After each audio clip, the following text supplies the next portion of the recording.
Hello! Ay, tayo maingay. Hello! I'm back! And as you can see, nagpalit ako ng outfit, di ba? Jersey number 2. Meaning, Eliza Valdez! Let's go! Ay, bukas.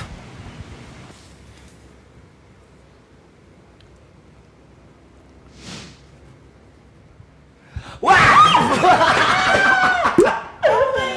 Hello! Nagulat ka ba?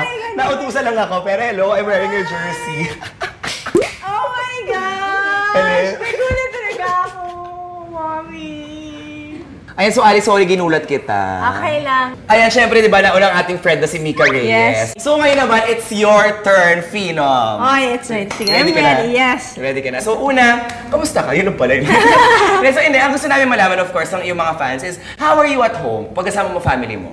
Sobrang simple lang. Eat lang and then stay home. Nood lang ng mga movies, ng TV, play video games, gano'n lang. Video games? Yeah. Sobrang close ka daw with your dad. Kamusta ang relationship niyo? Honestly, siya yung like magsusuklay sa akin nung bata Talaga? ako. As in, alaga talaga. And ngayon naman, pag may time talaga siya, he would go to my game. Actually, etong next kong question, I'm very related dyan sa tanong na yan. Ano ang Tagalog ng toothpaste? Oh my God, that's so hard.